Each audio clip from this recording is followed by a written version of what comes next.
Welcome to the Ricky Matthews Show, where we celebrate every single day the amazing people who are working so hard to make Mississippi a great place to live, work, and play. And we're coming to you from the Citizens Bank studio. So thrilled to have Citizens Bank as a primary sponsor of the Ricky Matthews Show. Hey, without a lot of speeches and quotes and whatever, this is like Saints Day on the Ricky Matthews Show. And I'm pleased to have my friend, the award-winning Jeff Duncan from NOLA.com and the Times-Picayune joining me to talk about this really interesting Saints season. So without any further ado, let me say good morning to my friend Jeff. Morning, Ricky. How you doing, buddy? I am doing extremely well, man. I'm doing well because I tell you what, when the Saints win, you know the story already. You want to sort of immerse yourself in the content around the Saints. When they lose, you just don't want to pay that close of attention. What I find on a losing week, for like Monday, Tuesday, and Wednesday, I'm probably a little depressed about the week and wondering about where this is going to go. By about Wednesday afternoon, Thursday and Friday, I'm back again, immersing myself, trying to understand what are you guys saying. The team from NOLA.com and the Times-Picayune, you do such an incredible job. What are you saying? Because by the time Wednesday afternoon, Thursday gets here, you've already dove deep into all the challenges, and you're giving us sort of a clear-headed view of where you expected to go from here, and you've done a really good job of that. But when they win, man, you just kind of want more of that. I mean, that's what professional sports is all about, isn't it? Yeah, look, our analytics indicate that. I mean, readership goes way up when they win.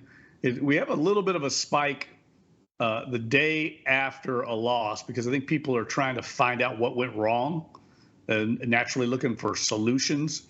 But just in general, that rest of that week's pretty dull. So it is good for business when the team wins, there's no doubt.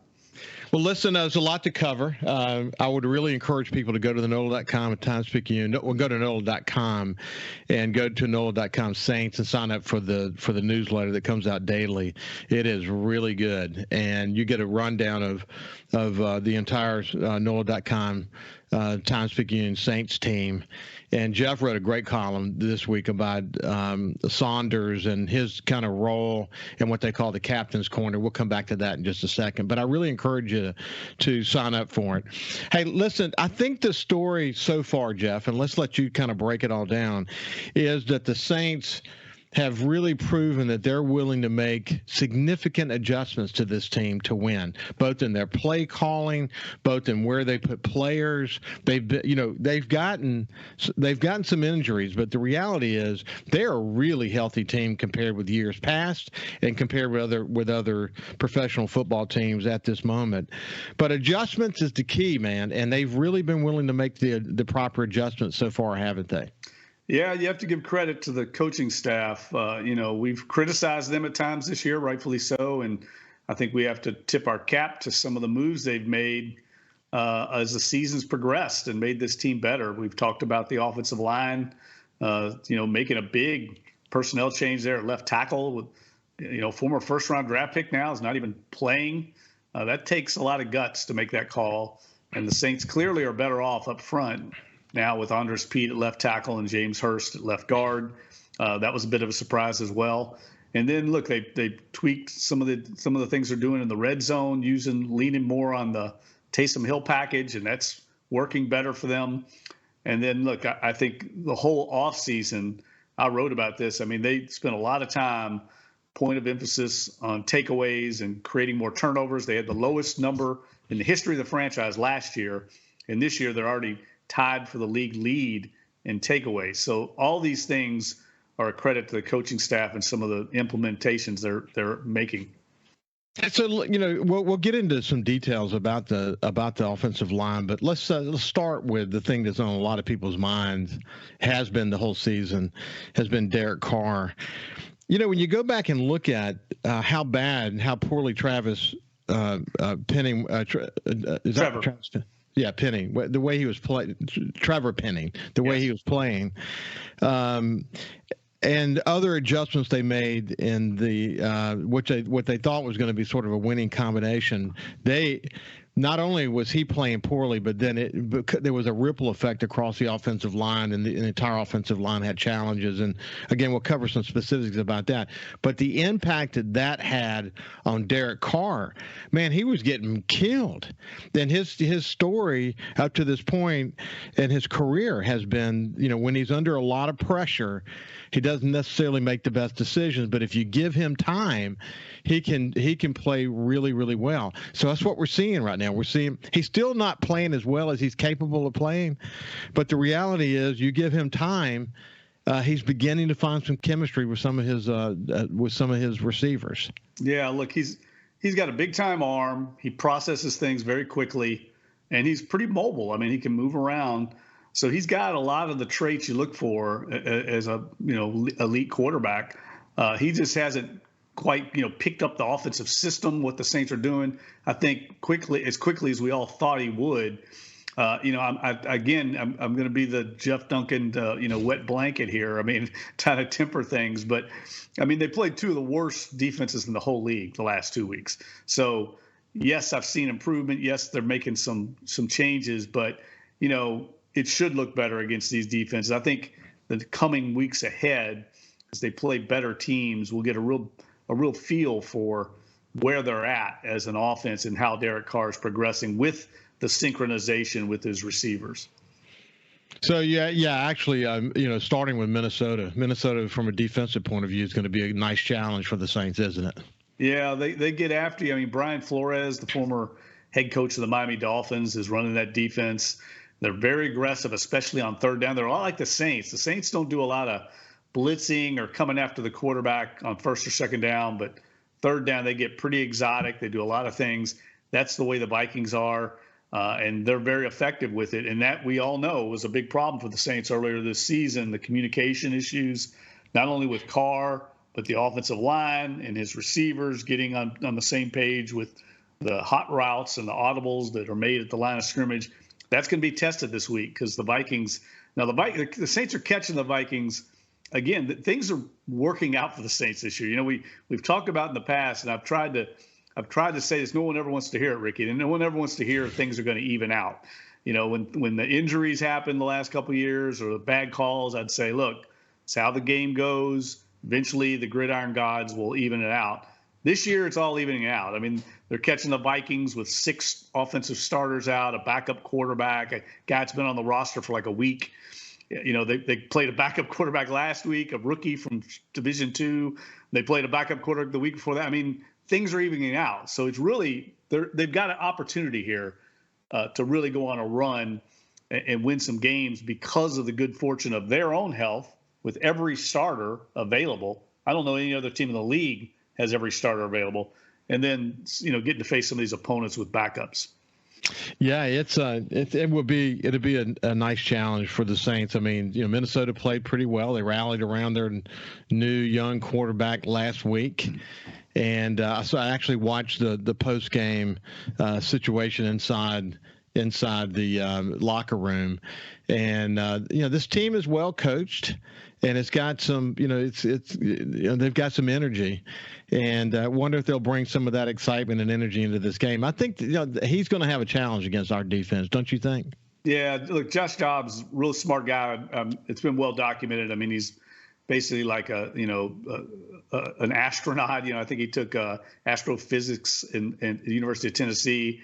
Actually played in the same youth league in the Atlanta suburbs as Alvin Kamara, and then they ended up playing together at Tennessee.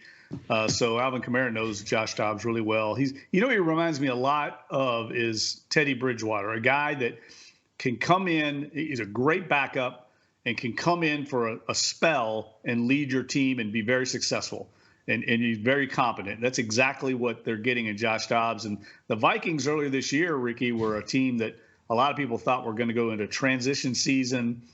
They were going to move on from Kirk Cousins because of his contract and basically go all in to try and get one of these top college quarterbacks and just move on from this older roster they have. And they started winning. They've won 4 in a row now. And I think they decided, we're not going to throw this season away. We're going to go all in. And they went and traded for Josh Dobbs and try and salvage this season. And they're one of the hottest teams in the league. I mean, they beat the 49ers a couple weeks ago on Monday Night Football, and that was no fluke. And that's one of the better teams in the league. And if you've ever been to this stadium, U.S. Bank Stadium, I mean, it is, along with, I think, the Superdome, one of the more hostile environments, one of the louder environments in the league. It's going to be a big challenge. Yeah, I was there many years ago, but Minnesota, even in their old stadium, was extraordinarily loud. And, I actually remember going to a game there because I did some time at the St. Paul Pioneer Press when I was getting ready to be a publisher at the Sun Herald. And this is just before the NFL had new rules about how the loudspeakers can be used, because at the time what they were doing is putting the loudspeakers behind the opposing team and turning it all the way up. And it was brutal, man. It was an absolutely brutal game. But it was loud, even without the big amps and all the speakers. The home team there has always been super, super loud. Hey, when we come back on the other side, we'll continue our conversation with Jeff Duncan.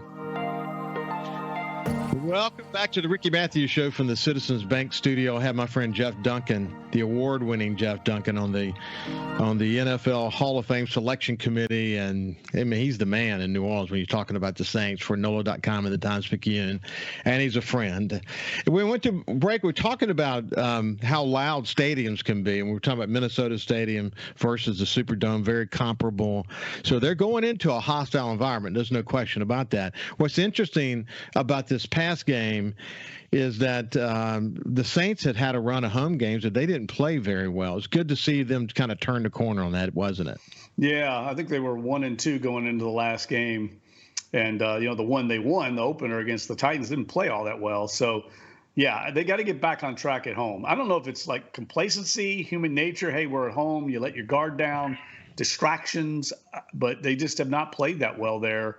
But they're going to have to play well in this game. I mean, I've been to a lot of games at different stadiums in Minnesota. No matter where the Saints play, they struggle. I think they're lifetime 4-14 in Minneapolis. No matter if it's the Metrodome, the old Municipal Stadium, U.S. Bank Stadium, they've struggled. And, they get that skull chant going pregame. The fans, they're in Viking outfits. I mean, it's a lot like New Orleans in a way. I mean, the fans are very passionate. Yeah, it's significant. Now, look, I know why the Saints won this last week, because, as you know, when the Saints win, it's because Kyle played great music in the Superdome. When they lose, they had a bad game plan. So Kyle has kind of stepped up his game. And he's gotten everybody into it, including the players, and they're playing better. Kyle's doing better. So, that's why they're winning. Isn't that right, Kyle? You there, buddy? That's exactly right. I did notice, I have to say, the last game, I think it was after the first touchdown, stand up, get crunk, the tradition goes on. And I noticed some of the newer players, guys like Jamal Williams, guys that hadn't been on the team until this year, were really getting into it. But they were enjoying that atmosphere because, frankly, they haven't played a lot of stand-up and get crunk. They haven't scored a lot of touchdowns. And those guys just haven't been a part of this unique tradition that New Orleans has. So it was fun to watch the sidelines. They were rocking after that. Yeah. It's fun to watch. It's fun to watch the fans in that game.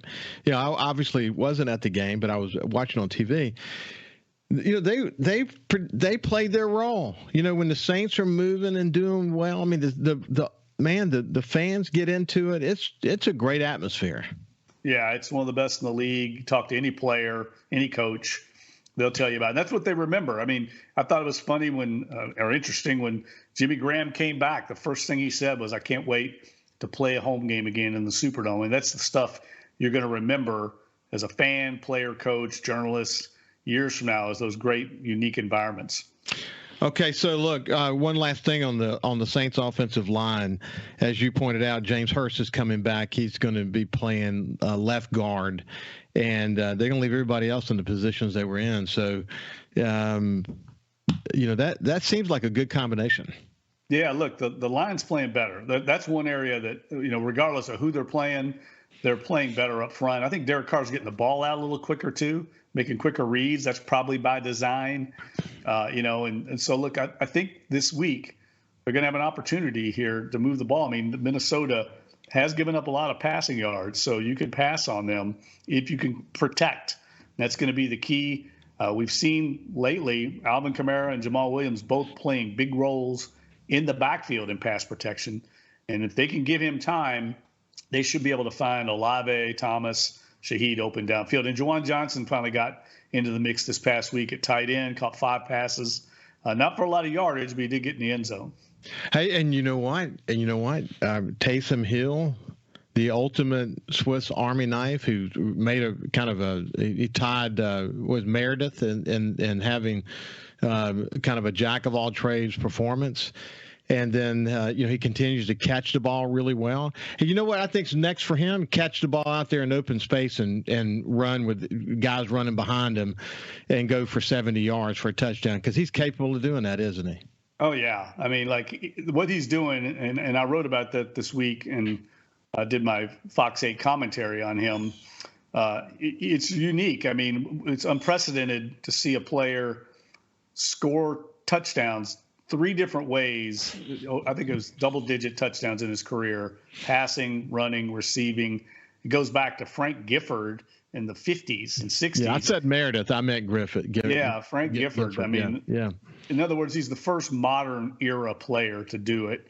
And I don't think anybody, we tend to take Taysom Hill for granted. But, I mean, Ricky, that last game, if Paulson Adebo and Taysom Hill aren't on the team, I mean, they basically single-handedly, those 2 guys, won that game for him. And you knew Paulson Adebo had it in him. You've been saying all along, this guy is a really, really good football player. Boy, everything came together in that game. NFC Defensive Player of the Week. Yeah, he gets challenged a lot because no one wants to go to Marshawn Lattimore, so they go to the other side. And he's risen to the challenge and really starting to play with a lot of confidence. He's up near the league lead now, and not only in interceptions, but also in passes defensed. So, look, he's getting challenged and rising to the occasion. And, look, they get a break this week. No Justin Jefferson, the best receiver probably in the NFL, is probably not going to play this week. So it'll be a chance to kind of get his mitts on some more balls this week, I think. And it's looking like we may not have Brian Breezy as well, huh? Well, I think it's 50-50. He's kind of leveled off lately. I mean, I think he might be hitting that rookie wall a little bit. But, he's a guy that gives them some interior pass rush, and it's something they need. They just haven't had much of it at all, really, the last few years, and that's why they drafted him. So he'd be a big loss if he can't play. No doubt about it. Kamara continues to, he's had some challenges running the ball. You pointed this out a few minutes ago, but boy, he had a couple of key blocks in that game that really gave Carr the kind of time he needed to have. Kamara's a team player, isn't he? He's just a great all-around player, one of the smartest players on the team, knows the offense inside and out. They're a different team when he's not on the field, but they're trying to balance out, how much workload he carries. They're using Kendre Miller, the rookie, and now he's hurt. He's not going to be available this week. But Jamal Williams and Taysom Hill to kind of take a few of the reps away from him and just kind of keep him fresh, because last season, I mean, they used him so much. He got worn down as the year went on. They want a fresh Kamara in December. What was a little frustrating about this last game from a defensive point of view, again, for the 3rd or 4th straight game, they played slow in the first half. But they kept hitting these passes out in the flats and then having open space. I bet that just drove Dennis Allen crazy. Yeah, he was not happy with the defense at all. And you could even tell after the game. I mean, I think they go in these games, Ricky, especially against inferior opponents like the Bears and Colts. And I think it's human nature. They just kind of are in cruise control a little bit. And then they turn it on. They flip the switch when they have to and start dominating. And it's a scary way to live. You can't live that way in the NFL, especially when you start playing against better opponents. And they're going to get those in the next few weeks. Been giving up a lot of yards to quarterbacks. That's been a bugaboo for a couple of years now, and it's continued to haunt them. And it's going to be an issue this week because Josh Dobbs ran for 66 yards last week. They've got to maintain integrity in their rush lanes. It's been fun watching Saunders not only on the field, who drew 2 defensive, I guess, backs or at least coverage during that one offensive series at the goal line, but he's also a leader off the field, isn't he? Yeah, he's just a big, fun-loving guy. He's a great personality, and I wrote this column on him this week about how he's stepped into this role. The Saints have this kind of in-house parody skits that they run every week called the Captain's Corner. It's been going on for several years. They show it on the day before the game and the team meeting. And it's like a 15-minute video, very, very much like This Is Your Life, introducing a selected teammate. And they use a lot of like Photoshop and video skits to kind of roast the player. And he's the host. And it takes a special talent and personality to pull that off. And he's getting rave reviews in his new role, replacing Mark Ingram in that MC role. And is it Bink? That's the way I remember it, Bink? Yep. Bink. He may catch a pass before it's over with. He may run the ball before this is over with. They've had plays in practice we've seen to throw him the ball. I mean, he played running back and fullback in high school, so he's capable of it. And it'll be interesting to see if they keep using him there, though, because Adam Prentice is now back, and he'll be back probably this week or next week. And that may be the end of the big man role. We'll see. I hope not, because I was a big fan of Freight Train Refrigerator. Right. Boy, was that some fun times during those years. But, it's fun to see diversity in our offense. It's fun to see finally, after so many frustrating games this season, really, really turning to Taysom Hill in a big way. And, it shows a lot about Carr's leadership, that he's willing to go stand on the sideline when they get in the red zone and let that be. But that's the combination it takes to win sometimes, isn't it? Hey, that big jumbo package, Ricky, that they have with all the offensive linemen, tight ends, and Taysom Hill, I added it up. It's 3,260 pounds of humanity on the field, a ton and a half for the jumbo package. Yeah, they're getting more creative, and again, they needed to, because they're going to have some bigger tests coming up. Well, listen, Jeff, it's been a pleasure, my friend. Yeah, Ricky, have a great weekend. Talk to you next week, buddy. You bet. We'll see you next week with Jeff Duncan. We'll see you after the break. We'll continue the conversation.